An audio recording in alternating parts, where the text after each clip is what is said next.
In the shadowy depths where light dares not venture, a world pulses with secrets older than time itself. Our story begins not with a hero's cry, but with a fisherman's quiet gasp under the ink-black sky of Japan's rugged coast. It was January 2023, and Hiroshi Tanaka, his hands gripping the salt-crusted nets of his small boat, hauled in something that defied the ordinary rhythm of the sea. There, tangled in the mesh, thrashed a serpent from legend, 6-meter oarfish, its ribbon-like body shimmering, eyes bulging like polished obsidian. In the folklore of his ancestors, such creatures were harbingers of doom, whispers of earthquakes that would swallow villages whole. Heart-pounding, Hiroshi whispered a prayer to the waves and gently released the beast back into the abyss. Little did he know, this was no isolated omen.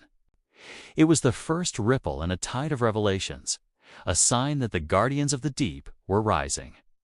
Far across the Pacific, in the sun-drenched coves of Southern California, marine biologist Dr. Alina Vasquez knelt on the shore. The tide had surrendered its prize, another oarfish, its elongated form pale and lifeless, a message in a bottle from the planet's core.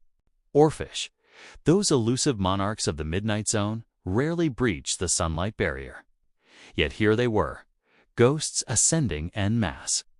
By February 2025, reports flooded in. 50 oarfish netted in a single Japanese haul. What force, Alina wondered, was compelling these ancient wanderers to flee their thrones? As the sun climbed higher, Alina's thoughts drifted to kindred apparitions. Off the icy fringes of Antarctica, an oceanographer, Dr. Liam Kowalski, peered through a submersible's porthole. At 80 meters mere ankle depth, 4 deep-sea titans, colossal bloom, unfurled. The giant phantom jellyfish, its bell a translucent veil spanning meters, tentacles trailing like spectral banners. Normally confined to the crushing blackness 1 to 2 kilometers down, this ethereal wanderer pulsed lazily in the half-light. "It's lost," Liam radioed to the surface, his voice laced with awe and dread. Or perhaps escaping. Whispers from Russia's Barents Sea told of fishermen hauling up horrors. A smooth lumpfish, its body a grotesque mimicry of exposed brain matter. Then there was the black seedville anglerfish. Picture a bulbous head, jaws unhinging to swallow prey twice its size and from its forehead. A fleshy lure tipped with bioluminescent bacteria sirens call in the eternal night. In the summer of 2024, off the coast of Spain, a pleasure yacht ensnared this fiend. Released in haste, she sank slowly, her lure dimming like a dying star. These were not random wanderers. They were exiles, harbingers of a sea in revolt. To understand their plight, we must descend. At the surface lies the sunlight zone, a vibrant bazaar where colossal blue whales breach and hammerhead sharks glide. Here, phytoplankton forge 70% of Earth's oxygen, but plunge deeper. Beyond 1,000 meters, light surrenders entirely, and the true ocean awakens. Welcome to the twilight zone, commencing at 200 meters. Here dwells the strawberry squid, a crimson enigma with eyes SQ, one vast orb for the dim above, the other a pinpoint for the void below. Nearby floats the bloody belly comb jelly, its gelatinous form a riot of iridescence. In crisis, it ignites its bioluminescence, a flash of cold blue fire, not for warmth, but for deception. Below the midnight zone yawns, a realm of absolute dark. The Borelli fish patrols here, its head a crystalline dome encasing tubular green eyes that swivel like turrets. Giant squids, 13 meters long, uncoil their tentacles, their basketball-sized eyes wired for the bioluminescent Morse code of their prey. The anglerfish waits, its lure a genetic trick, drawing victims into a maw that knows no mercy. Deeper still, the abyssal zone plunges to 4,000 meters, where the Dumbo octopus pirouettes on ear-like fins. And below that, the hadal zone trenches like wounds in the Earth's crust, plunging to 11,000 meters. We've mapped Mars in exquisite detail, Yet only 5% of our oceans have yielded their secrets. Every night, this hidden empire stirs in the greatest migration on Earth, the deep scattering layer. As dusk cloaks the waves, billions awaken from microscopic zooplankton to lanternfish and squids. They ascend from the deep to the surface shallows, gorging on the phytoplankton banquet under night's cover. By dawn, the exodus reverses. It was World War II sonar that first unveiled this phantom layer, operators mistaking the rising life for enemy submarines. But now, the rhythm falters. Back in her lab, Dr. Vasquez pores over graphs that chill her to the marrow.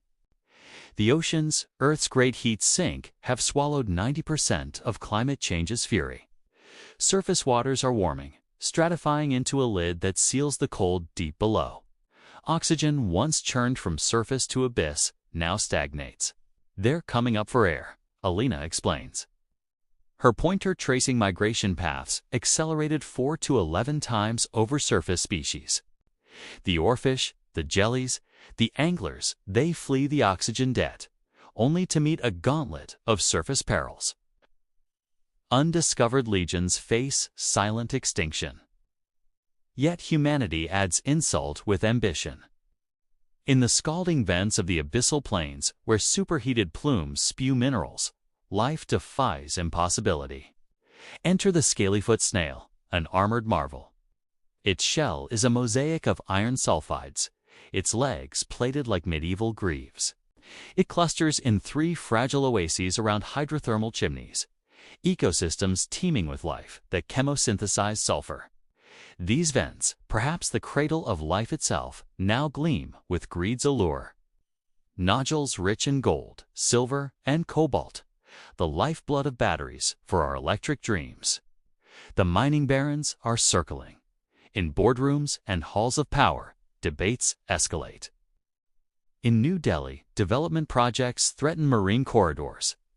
In Kerala, fishermen protest the exploitation of the Indian Ocean. The International Seabed Authority is poised to approve deep-sea industrial activity. No rig has yet scarred these floors, but a petition swells. 3 million voices, from Tokyo to Toronto, imploring 32 nations to stand firm. Stop deep-sea mining before it starts, they cry, echoing a timeless rebuke. The world has enough for everyone's need, but not for everyone's greed. Dr. Kowalski, resurfacing from the Antarctic, joins Alina in a virtual symposium. We've glimpsed the deep's poetry, Liam says, his eyes fierce. From the Dumbo's ballet to the vampire's thrift, but poetry dies in the dredge. Together, they rally the chorus, sign the pledge, amplify the science, vote for visionaries who see beyond the quarterly ledger. As the sun dips once more, painting the sea in fire, the deep scattering layer stirs anew but fainter, fractured. In the twilight between worlds, the oarfish coils in warning. The anglerfish's lure flickers a desperate Morse. The deep calls for salvation, lest we all drown in its silence. And so the story unfurls, not to an end, but to a choice. Will we heed the rising ghosts, or author our own abyss? If this story moved you, if the creatures of the abyss spoke to your heart, please like, share, and subscribe, so more people can hear their silent cry before it's too late.